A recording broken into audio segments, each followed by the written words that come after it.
Halo, bertemu lagi dengan saya Ahmad Lutfi Hutasuhud, seorang praktisi di bidang event management atau orang lain biasa menyebutnya dengan event organizer serta MICE. MICE itu Meeting, Incentive, Conference, dan Exhibition. Saat ini aktivitas saya lebih banyak sebagai pengajar atau dosen serta fasilitator di beberapa kampus pariwisata dan kampus yang berhubungan dengan industri perhotelan. Nah, pengalaman saya di beberapa event sebelumnya ada lebih kurang dari 20 tahun lebih. Saya berkecimpung dalam melakukan beberapa event seperti Medan International Kopi Festival, Festival Kopi Siantar Simalungun, atau beberapa event-event lainnya seperti Beautiful Indonesia Carnival, atau event-event yang berskala lebih kecil dan menengah, mengajarkan saya dan memberanikan saya untuk mau berbagi menjadi video-video edukasi seperti ini. Nah, nanti saksikan video-video edukasi kami di bidang event management atau event organizer, IO orang biasa menyebutnya. Dan jangan lupa untuk melihat dan mempelajari serta menikmati video-video edukasi yang kami berikan yang berkaitan dengan IO atau MICE tersebut. Terima kasih. Ya, untuk penjelasan video pertama ini kita akan menjelaskan tentang apa sih konsep dasar dari marketing suatu event.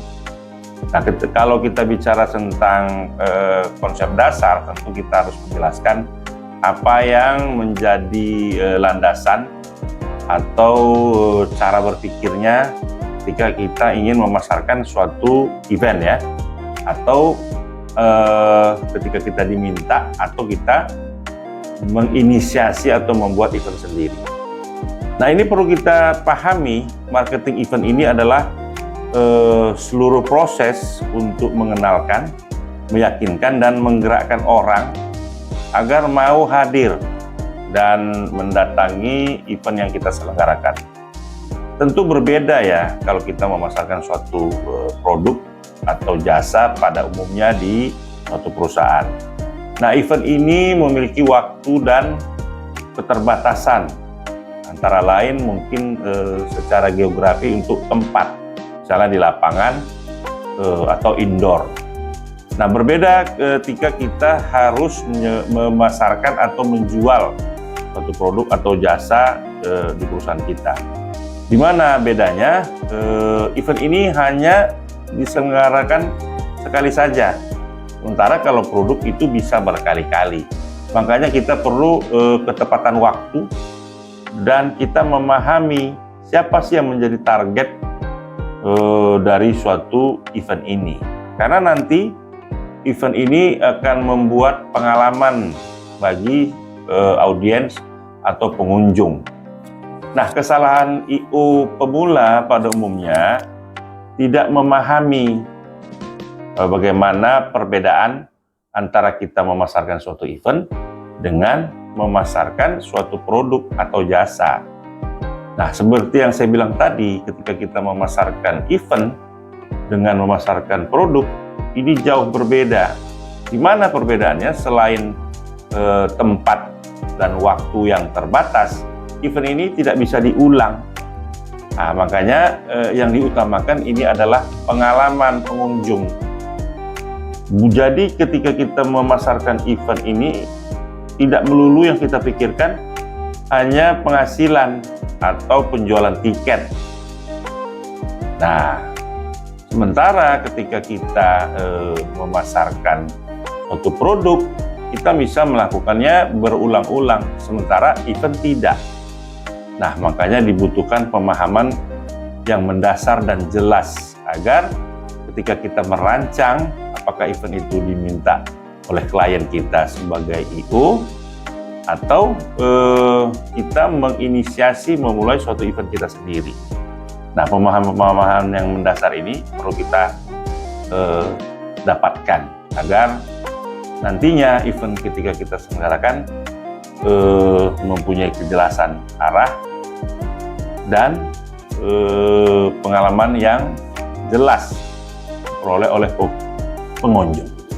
Ya, terima kasih. Ya, kita lanjut lagi video edukasinya. Oke Pak, jadi tadi Bapak kan ada bilang yang dijual di event itu bukan hanya tiket. Maksud Bapak seperti apa ya jadinya? Jadi begini, ketika kita menghadiri suatu event itu, tentu kita berharap pengalaman. Tentu pengalaman yang berkesan dan tidak terlupakan. Nah, jadi sebagai seorang praktisi event nantinya, kita harus memahami ini, bahwa pengunjung itu membutuhkan pengalaman agar dia memiliki sesuatu yang diingat nanti. Berbeda ketika kita memasarkan suatu produk. Nah, kalau kita menjual suatu produk ini kan kita bisa lakukan berulang-ulang ya. Mungkin hari ini kita menjual 1.000, besok kita bisa menjual 10.000. Sementara event itu hanya kita laksanakan satu kali saja, mungkin sekali pun seumur hidup. Seperti apa? Perkawinan atau ulang tahun. Kan tidak mungkin ya kita bisa berulang-ulang melaksanakan perkawinan, kecuali memang rezeki kita, kan begitu. Nah, untuk ini kita harus memahami apa yang diharapkan ketika pengunjung datang menghadiri suatu event. Apakah eventnya konser musik atau kita menghadiri sebuah pameran. Apa yang kita harapkan dari atau kita sebagai pengunjung tentu berharapkan terinspirasi, terhibur, kemudian kita mungkin dapat membangun jaringan atau merasakan pengalaman yang tidak kita dapatkan ketika kita belajar. Nah, tiket hanyalah alat sebagai akses untuk memperoleh pengalaman atau experience tersebut. Jadi ketika IO hanya menjual tiket tanpa dapat menjelaskan atau memberikan pengalaman yang diharapkan, tentu mereka hanya menghadiri event, tidak memperoleh kesan atau pengalaman. Tentu event itu akan berlalu begitu saja. Nah, ini kesalahan yang sering dilakukan oleh IO pada umumnya. Jadi mereka hanya mengejar penjualan, terutama tiket. Nah, ini yang harus kita lakukan atau kita hindari sebagai seorang praktisi event nanti. Demikian. Ya, pertanyaan selanjutnya bagaimana? Jadi Pak, mengapa event itu sangat bergantung sama momentum waktu? Yang seperti saya bilang tadi, waktu ini adalah sesuatu yang berharga. Makanya kita tidak bisa mengulang-ulang. Seperti kata pepatah, waktu adalah uang. Orang sudah mengeluarkan sejumlah biaya untuk membeli tiket. Tapi ketika dia tidak dapat sesuatu yang dia inginkan, tentu pengunjung akan merasa rugi. Nah, pemilihan waktu ini tentu hal yang rada-rada sulit-sulit gampang ya. Karena apa? Jika kita terlalu cepat mengadakan promosi, maka event itu akan terasa mendesak ya. Begitu juga kalau kita terlalu lambat melakukan promosinya, orang sudah kadung atau keburu bosen untuk menunggu eventnya karena promosinya terlalu lama. Nah, pemilihan waktu ini tentu membutuhkan kejelian sebagai praktisi kita. Nah, untuk inilah kita perlu mengatur atau mengelola waktu beserta pemilihan waktu yang tepat dalam marketing event ini. Ini menjadi faktor yang krusial bagi terlaksananya suatu promosi atau strategi pemasaran bagi suatu event. Demikian. Jadi Pak, ada nggak risiko yang besar yang terjadi kalau misalnya event itu dijalankan terlalu lambat? Ya, tentu punya resiko ya ketika kita terlalu lambat dalam mempromosikan atau memasarkan suatu event. Contoh, ketika kita menyelenggarakan event Natal atau Tahun Baru, Kan nggak mungkin kita mempromosikannya di bulan Juni atau Juli. Karena event Natal atau Tahun Baru itu memang biasanya dilaksanakan di akhir tahun. Kalau kita sudah melakukan promosi di Juni, orang sudah terlalu lama untuk menunggu.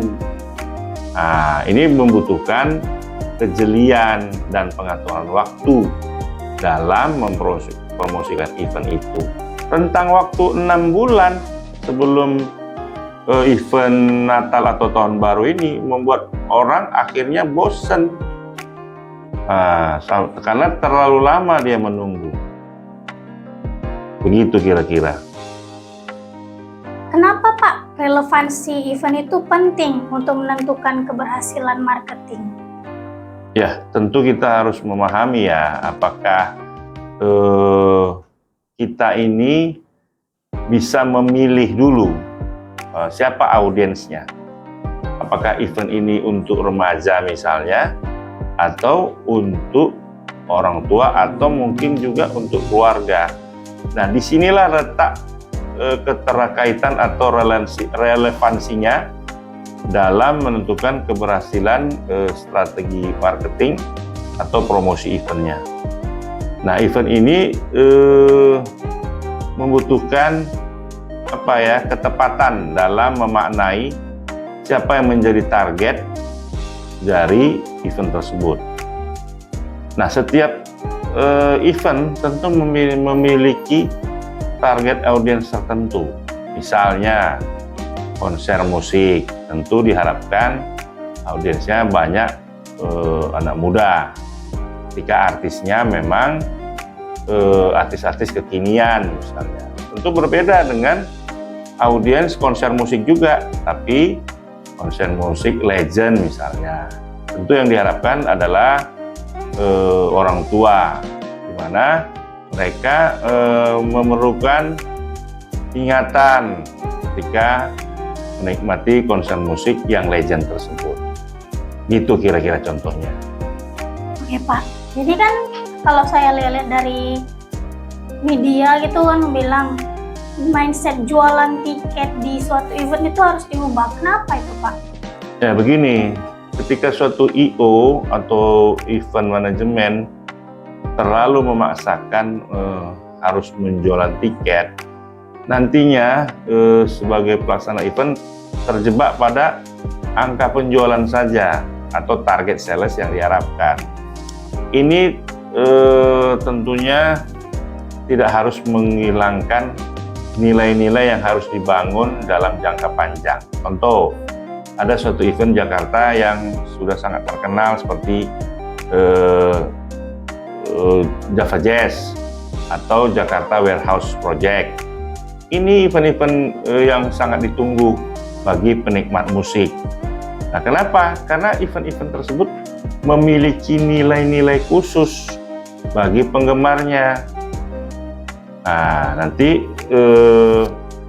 bukan hanya penjualan tiket yang menjadi fokus, tapi nilai. Makanya orang menunggu-nunggu kedua event tersebut. Kenapa?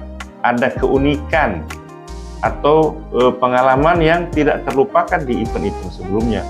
Makanya ketika event ini ingin dilakukan kembali, orang berharap ada nilai-nilai penting, nilai-nilai yang menjadi ukuran atau tolak ukur dari pengunjung ini, sehingga event itu menjadi suatu event yang ditunggu-tunggu.